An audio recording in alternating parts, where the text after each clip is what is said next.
Hello student मैं आपके लिए यहाँ पर करा रहा हूँ 2020 सीरीज, जिसमें मैं आपको इनऑर्गेनिक केमिस्ट्री के प्रीवियस ईयर में जो भी आपके क्वेश्चन आए हुए हैं उनकी बात मैं आपसे कर रहा हूँ। तो फर्स्ट पार्ट में हम एस ब्लॉक को हमने स्टार्ट किया था और 20 क्वेश्चन मैंने आपके लिए प्रीवियस ईयर में आए हुए करवाए थे। ठीक, तो उसी सीरीज को आगे बढ़ाते हुए आज फिर हम इसके 20 क्वेश्चन को देखने वाले हैं एस ब्लॉक के ही, क्योंकि बहुत ही ज़्यादा डिमांड आ रही है इनऑर्गेनिक केमिस्ट्री में ही और सबसे ज़्यादा डिमांड जो है वो एस ब्लॉक की है। तो बिना समय गवाए आइए स्टार्ट करते हैं अपनी इस 2020 सीरीज में आगे के जो 20 क्वेश्चन है हमारे। तो 20 तक हम कर चुके थे, आज स्टार्ट करेंगे क्वेश्चन नंबर 21 से। तो क्वेश्चन नंबर 21 हमसे कह रहा है कि which of the following oxide is not expected to react with sodium hydroxide. Sodium hydroxide आपका क्या होता है?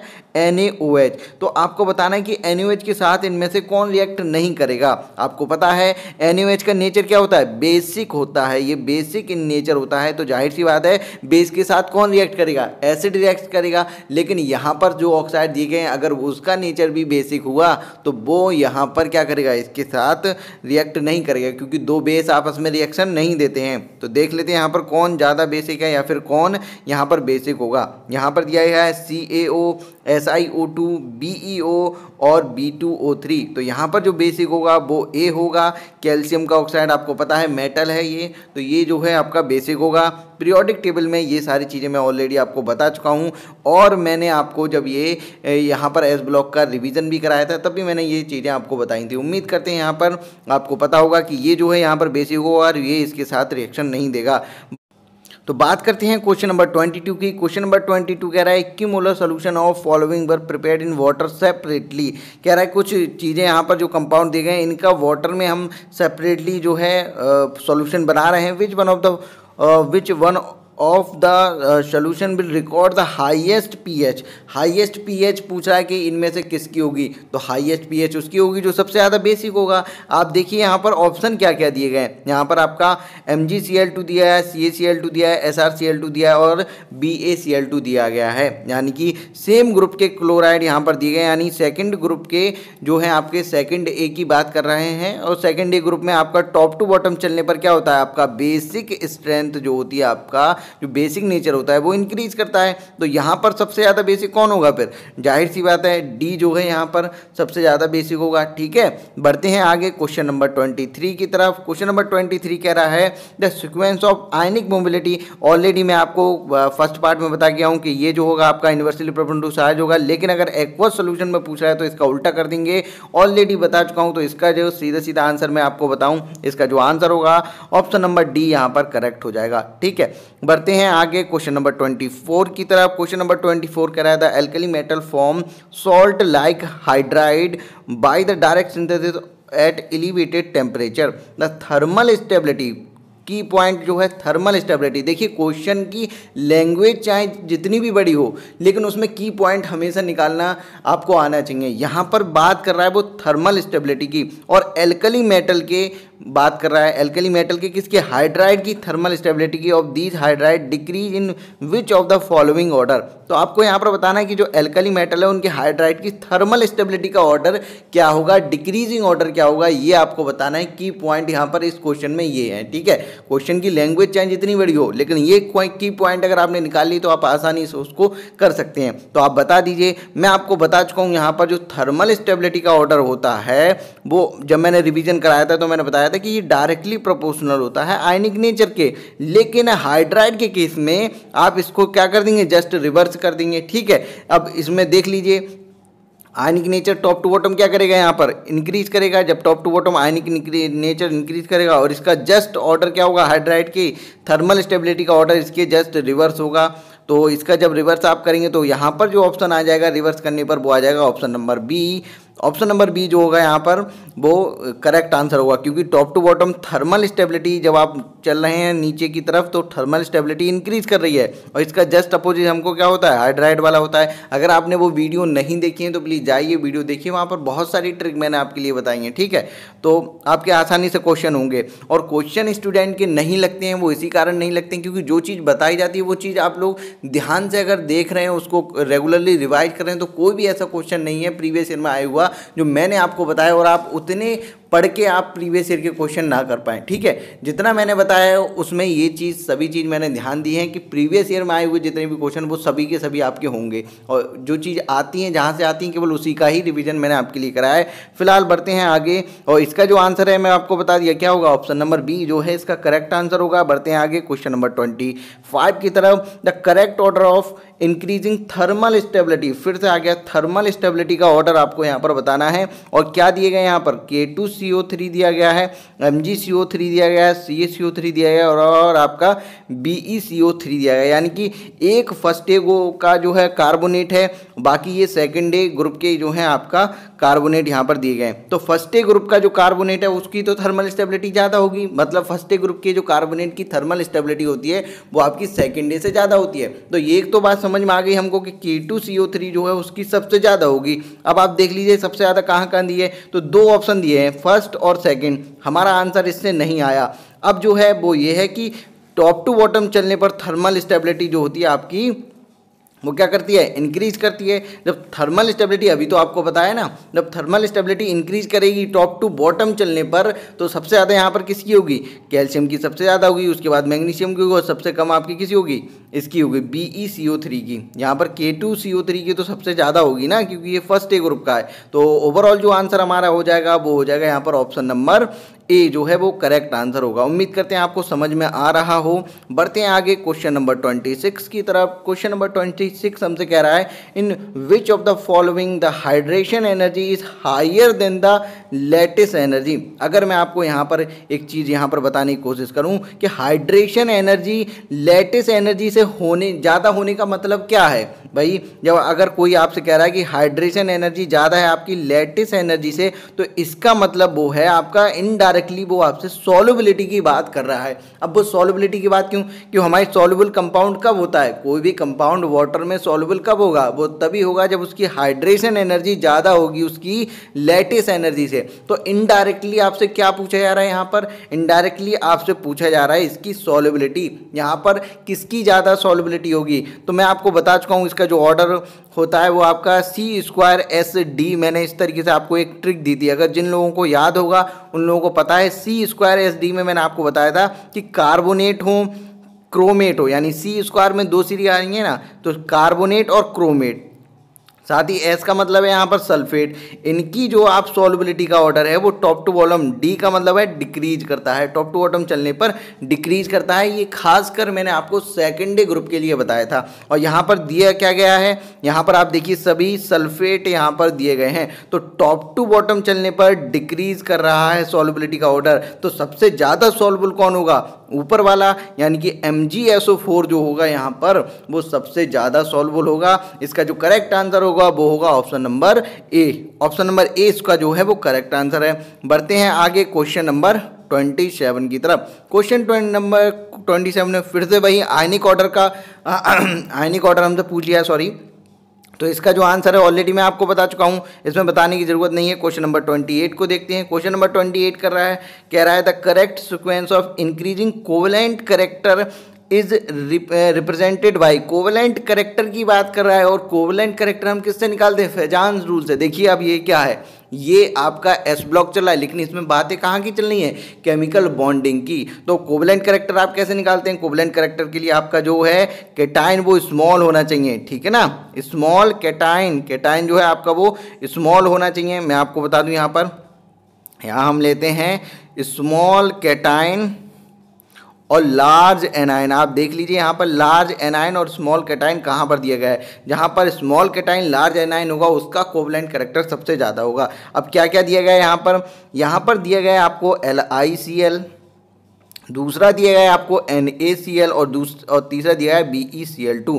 तो एक बात तो यहाँ पर क्लियर है, वो क्या है, वो ये है कि Be का जो ऑर्डर है, यानी कि क्लोरीन की अगर हम बात ना करें यहाँ पर, तो Be जो है यहाँ पर वो इन दोनों से, यानी कि Li और Na से इसका साइज तो छोटा होगा नहीं होगा, क्योंकि हम पीरियड में लेफ़्ट टू राइट चल रहे हैं, और पीरियड में लेफ़्ट से राइट की तरफ चलने पर साइज जो है डिक्रीज करता है। तो Be का जो साइज है यहाँ पर सबसे छोटा होगा नहीं होगा, जब इसका साइज छोटा होगा। और वैसे भी मैं आपको बता चुका हूँ कि मोर पॉजिटिव जिसके ऊपर होता है उसका साइज जो होता है लेस होता है। आप देखेंगे यहाँ पर Li के ऊपर प्लस आएगा, ठीक है, Na के ऊपर भी आपका प्लस आएगा। अगर क्लोरीन को हटा दिया है और Be के ऊपर क्या आएगा, +2 यहाँ पर आएगा। तो मोर पॉजिटिव लेस साइज, और हमको यही देखना है कि कैटायन यहाँ पर कब कहाँ सबसे ज़्यादा छोटा है। तो आप देखेंगे ये जो है छोटा है, तो ये जो है इसमें सबसे ज़्यादा कोवेलेंट करेक्टर होगा। तो ये दो जगह दिया गया है, आपका इस जगह दिया गया है, इस जगह दिया है। हमारा करेक्ट आंसर अभी नहीं निकल कर आया। अब आपको बताना है कि अब LiCl और NaCl में कौन होगा। तो LiCl और NaCl में आप जानते हैं किसका साइज बड़ा होता है, ठीक है, किसका साइज छोटा होता है। तो जिसका साइज बड़ा है वो आपका क्या होगा, उसमें कम होगा कोवेलेंट करेक्टर, जिसका साइज छोटा है उसमें ज़्यादा होगा। ओवरऑल इसका जो आंसर आएगा ऑप्शन नंबर सी यहाँ पर हो जाएगा। ऑप्शन नंबर सी जो है इसका करेक्ट आंसर है। उम्मीद करते हैं आपको यहाँ पर समझ में आ गया होगा। बढ़ते हैं क्वेश्चन नंबर 29 की तरफ। क्वेश्चन नंबर 29 थोड़ा सा बड़ा है यहाँ पर, लेकिन सेम वैसा ही है जो मैं आपको ऑलरेडी करा चुका हूँ। आपको पता है कि पिछले वाले जो सेशन था उसमें मैंने आपको बताया था कि CaCO3 यहाँ पर निकलेगा। आप जो है एक बार उसको देख लीजिए, सेम क्वेश्चन मैंने आपको कराया है, बार बार एक ही जैसे क्वेश्चन, भले से आपके रिपीट ये हुए हैं, थोड़ी सी लैंग्वेज यहाँ पर बदल दी है, क्योंकि यहाँ पर X, Y और Z का बात किया गया, लेकिन वहाँ पर A, B, C इस तरीके से बात की गई थी, ठीक है। बस यही इसमें चेंज है, बाकी कुछ नहीं है। और यहाँ पर भी आंसर आपका जो है ऑप्शन नंबर बी है, CaCO3। मैंने कहा था ना कि इसके साथ हीट करेंगे, CO2 निकल रही है, फिर वाटर के साथ रिएक्शन कराई थी, COH बना था, COH का होल ट्वाइस बना था, ठीक है, फिर कैल्शियम बाइकार्बोनेट वहाँ पर बन रहा था, उसको हीट किया था तो वापस से CO3 यहाँ पर मिल गया था, ठीक है। तो इस तरीके से वही वाला क्वेश्चन है जिन लोगों ने किया है, एक बार फर्स्ट पार्ट आप देखेंगे तो आपको वहां पर मिलेगा। फिलहाल इसका जो आंसर है ऑप्शन नंबर बी है। एक ही तरीके के क्वेश्चन बार बार करना समझ में नहीं आता है, ठीक है।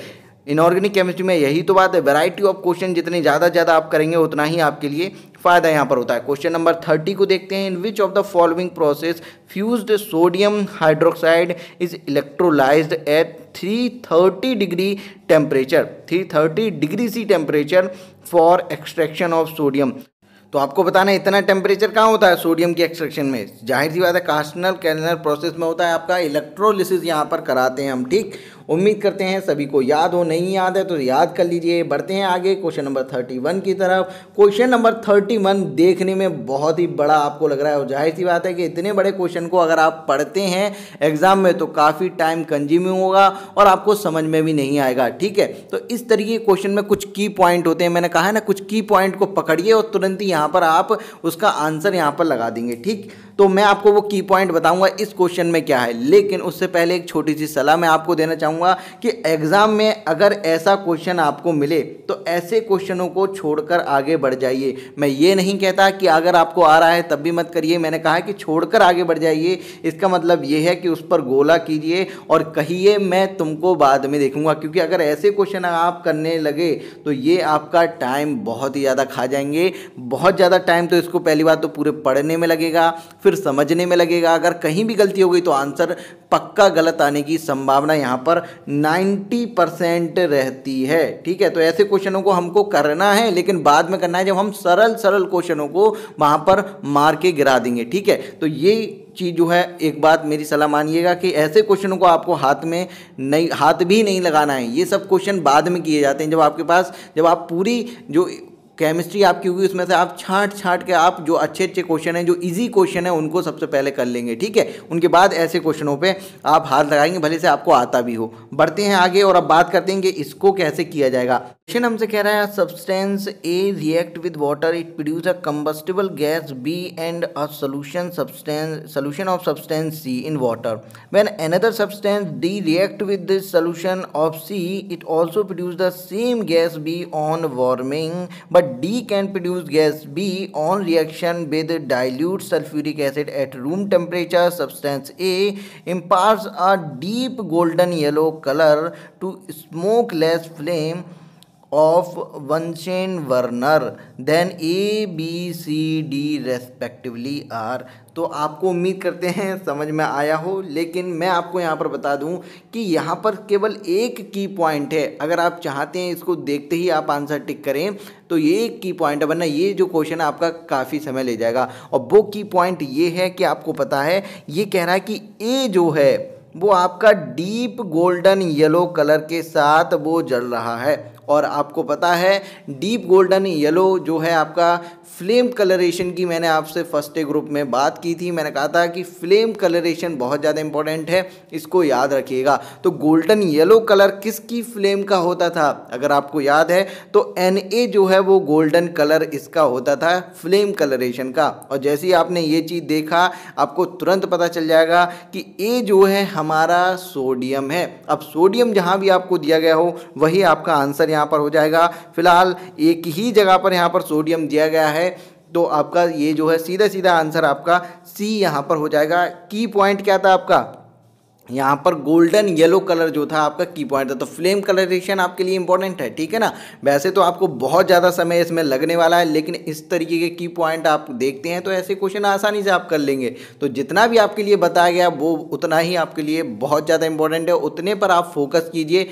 प्रीवियस ईयर के क्वेश्चन लगाइए, सारी चीज़ें आपके यहाँ पर होने लगेंगी। बढ़ते हैं आगे क्वेश्चन नंबर 22 की तरफ, 32 की तरफ। 32 कह रहा है calcium is obtained by electrolysis of solution of calcium chloride in water, electrolysis of molten anhydrous calcium chloride, roasting of lime stone, और आपका कह रहा है reduction of calcium chloride with carbon. तो इसका जो आंसर होगा मैं आपको सीधे सीधे बताऊं, अगर याद है तो ये याद है तो ठीक है, नहीं याद है तो याद कर लीजिए। Electrolysis of molten anhydrous calcium chloride इसका जो है वो करेक्ट आंसर होगा, ठीक है। कहाँ से प्राप्त करते हैं, तो ऑप्शन नंबर बी जो है इसका करेक्ट आंसर है। बढ़ते हैं आगे क्वेश्चन नंबर 33 की तरफ। क्वेश्चन नंबर 33 कह रहा है कि sodium is made by electrolysis of molten mixture of 40% NaCl, about 40% NaCl होता है और 60% यहाँ पर क्या होता है आपका CaCl2 होता है। अब पूछ रहा है कि 60% CaCl2 जो होता है, ये जो रेशियो है आपका ये क्यों होता है, ये जो परसेंटेज का जो आपका अमाउंट बताया गया है इसमें, इसका कारण क्या है। तो यहाँ पर कह रहा है कि कैल्शियम आयन जो होते हैं वो रिड्यूस करते हैं NaCl को Na में। Calcium ion can displace sodium from NaCl, या फिर आपका CaCl2 help in conduction of electricity. और ऑप्शन नंबर डी कह रहा है this mixture has a lower melting point than NaCl, this mixture has a lower melting point. बिल्कुल सही बात है, ऑप्शन नंबर डी जो है यहाँ पर वो करेक्ट इसका आंसर हो जाएगा, ठीक है। ये जो क्यों डाला जाता है CaCl2 का मिक्सचर इस वजह से डाल दिया जाता है ताकि NaCl का जो है वो मेल्टिंग पॉइंट यहाँ पर कम हो सके। तो इसका जो करेक्ट आंसर होगा ऑप्शन नंबर डी होगा। मेल्टिंग पॉइंट को कम करने के लिए यहाँ पर इसका यूज़ करते हैं। क्वेश्चन नंबर 34 की तरफ चलते हैं। क्वेश्चन नंबर 34 कह रहा है solubility in water of sulphate down beryllium group is. तो वही बात है C²SD मैंने आपको बताया है, तो क्या करेगा डिक्रीज करेगा टॉप टू बॉटम चलने पर, ठीक है। तो ये जो है आपको यहाँ पर पता होना चाहिए, लेकिन यहाँ पर कई और ऑप्शन अदर तरीके से दिया है। Decrease lattice energy, heat, high heat of solvation for smaller ion like B. बिल्कुल सही बात है, ये जो है इसी तरीके से जो मैंने आपके लिए ट्रिक बताई है वो इसी पर ही तो बेस्ड है, आपकी C²SD, ठीक है। तो इसका जो करेक्ट आंसर हो जाएगा वो आपका ऑप्शन नंबर बी जो है वो करेक्ट हो जाएगा। उम्मीद करते हैं आपको समझ में आया हो, लेकिन अगर नहीं समझ में आया है तो जो मैंने रिवाइज कराया है उसको देखिए, ऊपर जो अभी मैंने रिवाइज करवाया था उसको देखिए, ठीक है। जो मैंने एस ब्लॉक आपको कराया है सेकेंड डे ग्रुप उसको जरूर देख लीजिएगा, उसमें सारी चीज़ें मैंने ये डिस्कस की हुई हैं आपकी सॉल्युबिलिटी के बारे में। बढ़ते हैं आगे क्वेश्चन नंबर 35 की तरफ। क्वेश्चन नंबर 35 कह रहा है द करेक्ट स्टेटमेंट। आप मार्क जरूर कर लीजिए अगर ये करेक्ट पूछा है, इनकरेक्ट पूछा है, फॉल्स पूछा है, ट्रू पूछा है, क्या पूछा है। तो यहाँ पर कह रहा है plaster of Paris can be obtain by hydration of gypsum. दूसरा कह रहा है कि plaster of Paris is obtain by partial oxidation of gypsum. Gypsum contain a lower percentage of calcium than plaster of Paris. यहाँ पर कह रहा है gypsum is obtain by heating plaster of Paris. तो इसका जो करेक्ट आंसर होगा option number C जो है इसका वो करेक्ट आंसर है, ठीक है। Gypsum contain lower percentage of calcium than plaster of Paris. बढ़ते हैं आगे क्वेश्चन नंबर 36 की तरफ। क्वेश्चन नंबर 36 कह रहा है which of the following is known as fusion mixture. तो फ्यूजन मिक्सचर जिसको हम कहते हैं वो है, सीधा सीधा याद कर लीजिए कि पोटेशियम कार्बोनेट और सोडियम कार्बोनेट के मिक्सचर को फ्यूजन मिक्सचर कहते हैं। ऑप्शन नंबर सी जो है इसका वो करेक्ट आंसर है। बढ़ते हैं आगे क्वेश्चन नंबर 37 की तरफ। क्वेश्चन नंबर 37 कह रहा है all the following substance react with water the pair that gives same gaseous product. Same gaseous product यहाँ पर कौन देगा? ठीक है, तो यहाँ पर पोटेशियम और KO2 सेम प्रोडक्ट देंगे वाटर के साथ। इन सब की रिएक्शन अगर हम H2O के साथ कराएं तो कौन देगा? ठीक है, तो देखिए यहाँ पर Na, N2O2, Ba, BO2 और आपका दिया गया है तीसरा ऑप्शन Ca और CH2। तो मैं आपको बता दूं कि कैल्शियम की रिएक्शन जब आप वाटर के साथ कराएंगे तब आपको H2 गैस यहाँ पर मिलेगी। ठीक है, कैल्शियम का हाइड्रोक्साइड बनेगा, साथ ही आपकी यहाँ पर हाइड्रोजन गैस रिलीज होती है। मैं आपको बता चुका हूँ कितना हाइड्रोजन गैस रिलीज होगी, जितना मेटल के ऊपर चार्ज होगा उसका बाई 2 यहाँ पर हाइड्रोजन गैस रिलीज होती है। और आपको मैं बता दूँ कि CaH2 को हम कहते हैं, ये क्या होता है आपका कैरियर ऑफ हाइड्रोजन गैस, इसको हम कहते हैं हाइड्रोलिथ होता है CaH2। ठीक है, तो इसको याद रखेंगे हाइड्रोलिथ क्या है और आपका कैरियर ऑफ हाइड्रोजन भी ये होता है। इसके कैरियर के रूप में इसका यूज़ करते हैं हाइड्रोजन गैस के। तो ये जो है आपके लिए यहाँ पर करेक्ट आंसर हो जाएगा ऑप्शन नंबर सी। बढ़ते हैं आगे क्वेश्चन नंबर 38 की तरफ। क्वेश्चन नंबर 38 क्या कह रहा है? क्वेश्चन नंबर 38 कह रहा है among the following oxide the one which is most basic. Most basic कौन होगा? मोस्ट बेसिक वो होगा जो इधर हमारे फर्स्ट ए ग्रुप और सेकंड ग्रुप की तरफ होगा, क्योंकि लेफ्ट टू राइट चलने पर आपका क्या होता है? एसिडिक नेचर बढ़ता है और टॉप टू बॉटम चलने पर आपका बेसिक नेचर बढ़ता है। तो यहाँ पर देखेंगे आप, यहाँ पर क्या दिया है? एल्युमिनियम दिया गया है, नाइट्रोजन दिया है। इसका तो कोई मतलब होता नहीं है। ठीक है, एल्युमिनियम जो है वो आपका किधर आ गया? इस तरफ आ गया, लेफ्ट राइट साइड की तरफ। और क्या दिया है? जिंक दिया गया है, तो Zn का भी कोई मतलब नहीं है। यहाँ पर जो सबसे ज़्यादा बेसिक होगा वो आपका सेकेंड ग्रुप का, ये है आपका MgO। ये सबसे ज़्यादा लेफ्ट की तरफ आता है पीरियोडिक टेबल में, तो ये जो है सबसे ज़्यादा बेसिक यहाँ पर हो जाएगा। उम्मीद करते हैं आपको समझ में आ गया होगा। ठीक है, बढ़ते हैं आगे क्वेश्चन नंबर 39 की तरफ। और यहाँ पर एम्फोटेरिक भी होते हैं। ठीक है, एल्युमिनियम क्या है आपका? एम्फोटेरिक। जिंक क्या है आपका? एम्फोटेरिक। और ये तो आपका क्या होगा? एसिडिक होगा। ये चीज़ भी आपको याद रखनी है।